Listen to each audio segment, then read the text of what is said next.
Assalamualaikum warahmatullahi wabarakatuh. Perkenalkan, nama saya Nilam Hanifah dengan NIM 14012011087 dari kelompok 1 Fisiologi Reproduksi Organisme Akuatik Paralel 1 Angkatan 57 Departemen Budidaya Perairan IPB University.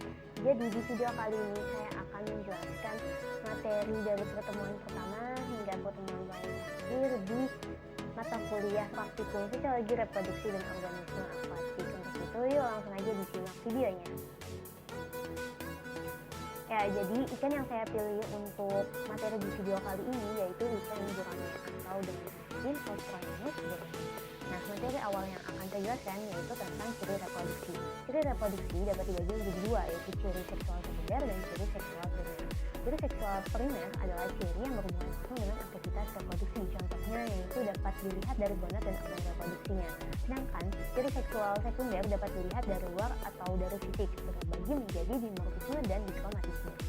Jadi, ciri dimorfisme itu dapat dilihat dari morfologi, ukuran, bentuk tubuh, serta organ khusus seperti gonopodium. Sedangkan dikromatisme dapat dilihat dari warna dan corak pada tubuh ikan.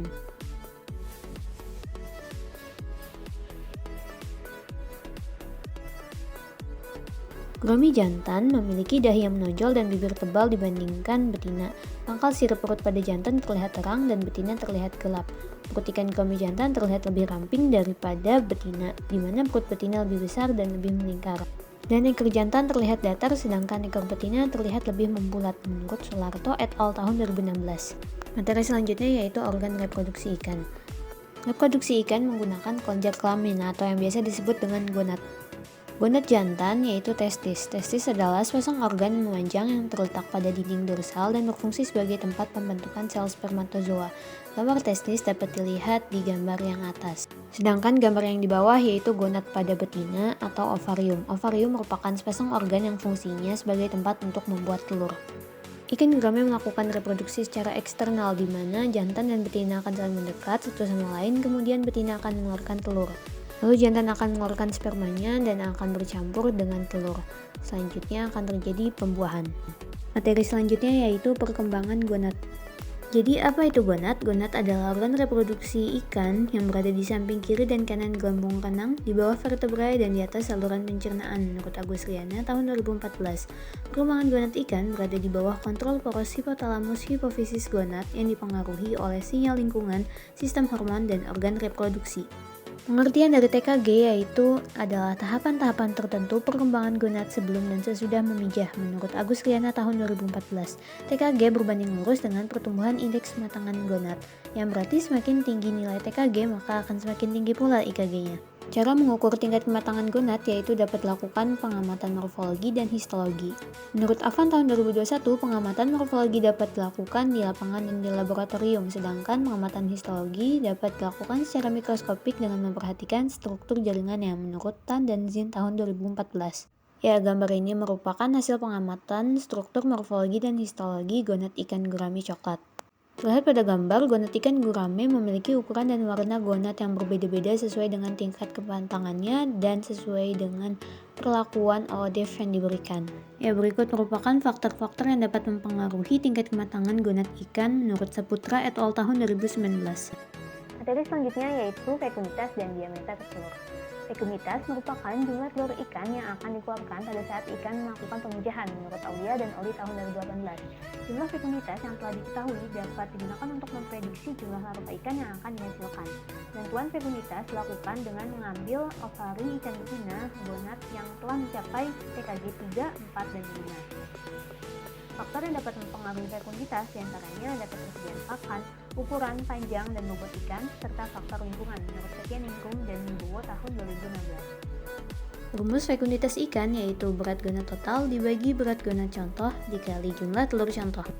Berdasarkan pengamatan yang dilakukan oleh Fascia et al. Tahun 2020, pada 50 ekor induk ikan gurame didapatkan fekunitas telur sebanyak 1074 butir. Diameter telur merupakan garis tengah atau ukuran panjang suatu telur yang dapat diukur menggunakan mikrometer berskala yang sudah ditera terlebih dahulu, menurut Sumindar dan Kuslani tahun 2020.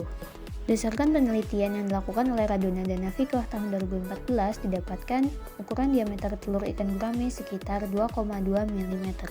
Materi selanjutnya yaitu GSI dan HSI. GSI atau Gonadosomatic Index merupakan presentase yang dihitung dengan mengukur rasio antara berat gonad dengan berat tubuh ikan. Nilai GSI ikan gurame coklat sebesar 2,3 plus minus 1,24% menurut Nur et al. Tahun 2017. Sedangkan HSI yaitu nilai yang digambarkan dalam persen sebagai hasil dari perbandingan antara bobot hati dengan bobot tubuh ikan menurut Marnani dan Pramono tahun 2016. Menurut pengamatan yang dilakukan oleh Marnani dan Pramono tahun 2016 menunjukkan bahwa nilai HSI ikan gurame yaitu 0,8 sampai 1,7%. Nah, faktor yang dapat mempengaruhi nilai GSI dan HSI ikan yaitu terdiri atas lingkungan, nutrisi pakan, dan status individu ikan tersebut. Cara menghitung GSI yaitu berat gonad ikan dibagi berat tubuh ikan tanpa gonad dikali 100. Dan rumus HSI yaitu berat hati dibagi berat tubuh ikan dikali 100. Selanjutnya yaitu induksi hormon, yaitu upaya untuk menghasilkan ketersediaan hormon steroid endogenus yang berperan penting dalam proses reproduksi ikan. Induksi hormon sintetis ke dalam tubuh ikan bertujuan agar ikan dapat memijah selain musimnya dan dapat mempercepat pematangan gonad menurut Yoshida et al. Tahun 2021. Pemijahan dan pembenihan ikan gurame secara buatan dapat dilakukan dengan cara penyuntikan hormon sintetis seperti Ovaprim, Provestin, dan HCG. Sex reversal merupakan teknologi untuk membalikan jenis kelamin menjadi berlawanan. Menurut Wibowo et al. Tahun 2019, metode seks reversal dapat dilakukan dengan cara penyuntikan, melalui pakan, dan perendaman. Menurut Sirigar et al. Tahun 2018. Lalu hipofisasi yang merupakan teknik pembiakan ikan secara buatan dengan cara menyuntikkan suspensi kelenjar hipofisa kepada ikan lain yang akan dibiakan. Menurut Andriani et al. Tahun 2021. Kelenjar hipofisa ini akan menghasilkan hormon gonadotropin yang dapat berfungsi untuk mempercepat pemijahan dan ovulasi. Nah, materi selanjutnya yaitu teknik bioassay. Bioassay merupakan metode uji yang biasa digunakan untuk mengetahui toksisitas suatu bahan pencemar yang dapat menyebabkan kematian organisme akuatik sebesar 50% pada hewan yang diuji, menurut Octaviana et al. Tahun 2016. Nah, salah satu teknik bioassay adalah uji ELISA. Prinsip kerja dari uji ELISA ini yaitu mendeteksi antigen atau antibodi berdasarkan prinsip ikatan antigen atau antibodi spesifik menggunakan panjang gelombang sebagai pembacaan pada ELISA reader. Materi selanjutnya yaitu pengawetan gamet.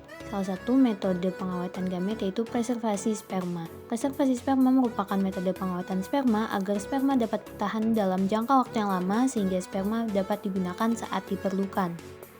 Parameter utama yang diukur dalam percobaan preservasi sperma yaitu persentase motilitas dan viabilitas sperma.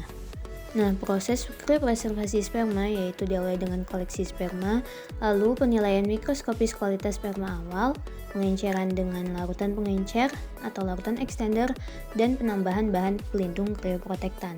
Lalu dilakukan pembekuan dan penyimpanan sperma, melakukan pencairan kembali atau thawing. Lalu penilaian kualitas sperma pasca penyimpanan menurut Maria dan Carneiro tahun 2012.